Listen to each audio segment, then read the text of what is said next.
అందరికీ నమస్కారం. నేను మీ Sangeetha. Welcome to mom Geetha steps. ఈ రోజు కూడా ఒక మంచి ఇంట్రెస్టింగ్ టాపిక్ తో మీ ముందుకు వచ్చేసాను. ఎలా ఉన్నారు ఫ్రెండ్స్? అందరూ బాగున్నారా? నేనైతే చాలా బాగున్నాను. మీరు కూడా ఆరోగ్యంగా క్షేమంగా ఉండాలని కోరుకుంటున్నాను. ఈ రోజు మనం ఏం చూడబోతున్నామంటే థ్రోట్ ఇన్ఫెక్షన్ ఇన్ ప్రెగ్నెన్సీ. గర్భవతులకు గొంతు నొప్పి అనేది ఎందుకు వస్తుంది, కారణాలు ఏంటి, లక్షణాలు ఎలా ఉంటాయి, ఎప్పుడు డాక్టర్ను కలవాలి, ఎలాంటి ఇంటి చిట్కాలు పాటించడం వలన మనం ఈజీగా గొంతు నొప్పి నుండి మనం బయటపడొచ్చు ఈ రోజు మనం తెలుసుకుందాం.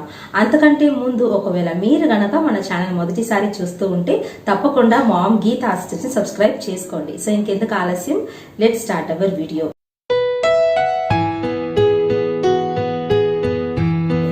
గర్భధారణ సమయంలో మన శరీరంలో అనేక మార్పులు అయితే ఏర్పడతాయి. దాని వలన మనకు అనేక రకాల సమస్యలు కూడా వస్తాయి. అందులో ముఖ్యంగా మనకు నడుము నొప్పి రావడము, కాళ్ళ నొప్పి రావడము, మన యొక్క వజైనా భాగంలో పెయిన్ రావడం, కడుపు నొప్పి రావడం, ఇలా ఎలా మనకు ఇన్ని రకాల ప్రాబ్లమ్స్ వస్తాయో అందులో గొంతు నొప్పి కూడా ఒకటండి. ఎందుకంటే 9 మాసాల్లో మన శరీరంలో కలిగే మార్పుల వలన ఈ విధంగా మనకు infections, throat infection, throat pain రావడం లాంటిది సాధారణమే. కానీ సాధారణమే అయినా కూడా వాటిని తట్టుకోవడం అనేది కష్టం. ఎందుకంటే మనకు ఆల్రెడీ అనేక సమస్యలు ఉంటాయి. సో అందులో ఈ యొక్క గొంతు నొప్పి కూడా యాడ్ అయిందంటే ఖచ్చితంగా కష్టతరంగానే ఉంటుంది. సో ఇప్పుడు మనం ఏం చూద్దామంటే అసలు గొంతు నొప్పి వస్తే ఎలాంటి లక్షణాలు ఉంటాయి, ఈ యొక్క థ్రోట్ ఇన్ఫెక్షన్ యొక్క లక్షణాలు ఏ విధంగా ఉంటాయని చూద్దాం.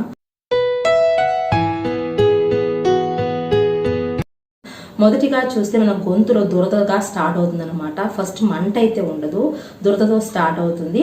తర్వాత మింగడానికి కష్టతరం అవుతుంది. దాని తర్వాత మనకు గొంతు నొప్పి అనేది స్టార్ట్ అవుతుంది అనమాట. దీంతో పాటు మనకు చెవి యొక్క ఈ క్రింద భాగాల్లో మనకు పెయిన్ అనేది స్టార్ట్ అవుతుంది. దవడలు వాయడం ఇలాంటివి కూడా మీరు గమనించవచ్చు. సో ఇవన్నీ కూడా థ్రోట్ ఇన్ఫెక్షన్ యొక్క లక్షణాలు. సో మీకు గర్భధారణ సమయంలో ఈ లక్షణాలు కనుక ఉన్నాయి అంటే థ్రోట్ ఇన్ఫెక్షన్ అని మీరు గుర్తెరిగి తగిన విధంగా మనం చిట్కాలను పాటించాలి. అసలు గొంతు నొప్పి అనేది రావడానికి కారణాలు ఏంటి అని చూస్తే అనేక రకాల కారణాలు ఉండొచ్చు.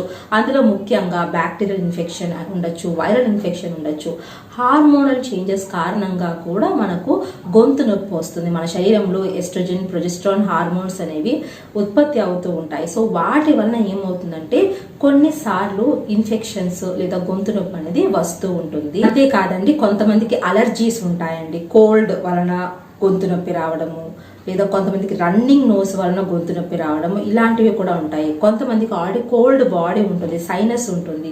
సో వారికి కూడా గొంతు నొప్పి వచ్చే ఛాన్సెస్ ఎక్కువ. అంతేకాదండి, బయట నుండి ఆహారం తీసుకున్నప్పుడు కొన్ని ఆయిల్స్ మనకు పడనప్పుడు కూడా ఈ విధంగా థ్రోట్ ఇన్ఫెక్షన్ అనేది వస్తూ ఉంటుంది. ముఖ్యంగా కోల్డ్ వచ్చే ఆహారాలు అధికంగా తీసుకున్నా కూడా గొంతు నొప్పి అనేది వస్తూ ఉంటుంది. సో ఇవైతే వివిధ రకాల కారణాలండి. ఈ కారణాలు ఏవైనా సరే ఇవి తప్పకుండా మనల్ని ఇబ్బంది పెడతాయి కాబట్టి కొన్ని చిట్కాలు మనం తప్పకుండా పాటించాలి. ఇప్పుడు మనం ఈ యొక్క 6 చిట్కాలు ఏంటి గొంతు నొప్పి తగ్గడానికి, వెంటనే ఉపశమనం పొందడానికి 6 చిట్కాలు అంటే చూసేద్దాం.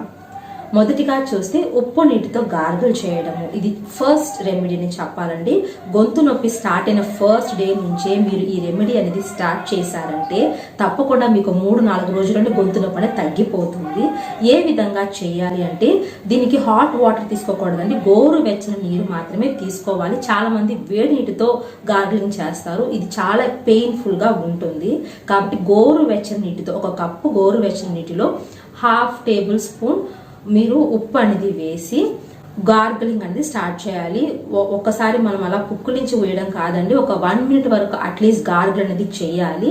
సో ఇలా గనక మీరు రోజుకు 3 సార్లు కనుక గార్గిలింగ్ స్టార్ట్ చేసి ఒక 3 to 4 days రెగ్యులర్ గా చేశారంటే మీకు గొంతు నొప్పి, థ్రోట్ ఇన్ఫెక్షన్ పూర్తిగా తగ్గిపోతుంది. ఇక రెండవదిగా చూస్తే ఆవిరి పట్టడం తప్పకుండా చేయాలండి. మీకు రన్నింగ్ నోస్ లేకపోయినా, ముక్కు దిబ్బడ లేకపోయినా మీరు ఆవిరి పట్టడం వలన కూడా ఆ యొక్క ఆవిరి మన యొక్క గొంతు దగ్గరకు వెళ్ళడం వలన తప్పకుండా థ్రోట్ ఇన్ఫెక్షన్ నుండి మనకు విడుదల పొందొచ్చు అనమాట.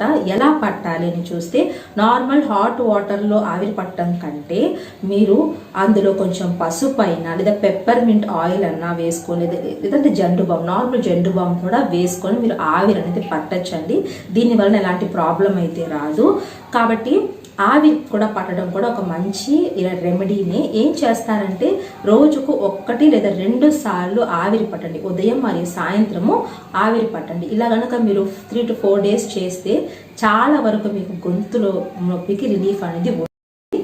ఇక మూడవదిగా చూస్తే టర్మరిక్ మిల్క్. అవునండి, పసుపు అనేది ఒక మంచి యాంటీబయాటిక్. సో ఈ యొక్క యాంటీబయాటిక్ ఉంటుంది కాబట్టి మనం పసుపు అనేది మన యొక్క ఇన్ఫెక్షన్స్తో పోరాడడానికి చాలా హెల్ప్ అవుతుంది. సో మీరు పడుకునే ముందు రోజు పసుపు కలిపిన పాలు తీసుకోవడం వలన కూడా గొంతు నొప్పి నుండి చాలా మీరు విముక్తి పొందొచ్చు అనమాట.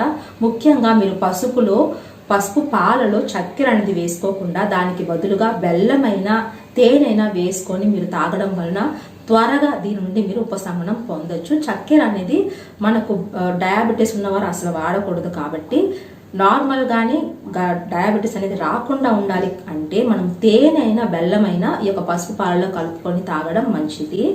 ఇక 4వదిగా చూస్తే అల్లం అండి. అల్లం టీ లేదా అల్లం చా మీరు అంటారు కదండి. సో అల్లం అనేది మంచి ఒక యాంటీ ఆక్సిడెంట్ అనమాట. సో ఇది మనకి తప్పకుండా ఇన్ఫెక్షన్స్తో పోరాడడానికి చాలా బాగా హెల్ప్ అవుతుంది. కాబట్టి అల్లం చాయ్ అనేది రెగ్యులర్గా తీసుకోవడం వలన రోజుకి ఒక్కసారి చాయ్ అనేది ఎక్కువగా తీసుకోకూడదు గర్భవతులు. బట్ మీకు ఇలాంటి థ్రోట్ ఇన్ఫెక్షన్ సమస్య ఉంది అంటే అల్లం చాయ్ అనేది తీసుకోవడం వలన చాలా వరకు మీకు ఉపశమనం ఉంటుంది. సో ఇలా ఇన్ఫెక్షన్ ఉన్నప్పుడు ఒక 4 to 5 days వరకు రెగ్యులర్గా ఉదయాన్నే మరియు సాయంత్రం టైంలో అల్లం చాయ్ అనేది తీసుకోండి. సో దీని వలన కూడా థ్రోట్ ఇన్ఫెక్షన్ నుండి త్వరగా బయటపడచ్చు. ఇక నెక్స్ట్ చూస్తే చికెన్ సూప్. ఇది చాలా బాగా థ్రోట్ ఇన్ఫెక్షన్కి ఫైట్ చేయడానికి హెల్ప్ అవుతుందండి.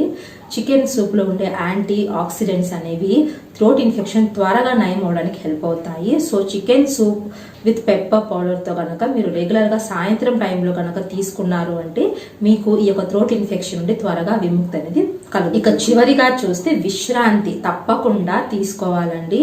మనకు ఇన్ఫెక్షన్ ఉన్న టైంలో మనము ఏవి తిన్నా కూడా అలసట ఉంటుంది, తినబుద్ధి కాదు. అలాంటప్పుడు టయర్డ్గానే ఉంటారు.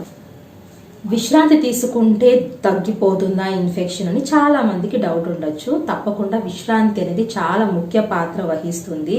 మనం ఎక్కువగా ఇన్ఫెక్షన్స్తో ఉన్నప్పుడు మన బాడీ అనేది ఫైట్ బ్యాక్ చేయాలి అంటే దానికి తగిన విధంగా రెస్ట్ అనేది మన బాడీకి అవసరం అనమాట. సో ఇన్ఫెక్షన్స్ నుండి బయటపడాలంటే ఎక్కువగా విశ్రాంతి తీసుకోవడం మంచిది. తగినంతగా నిద్ర అనేది చాలా వరకు హెల్ప్ అవుతుంది.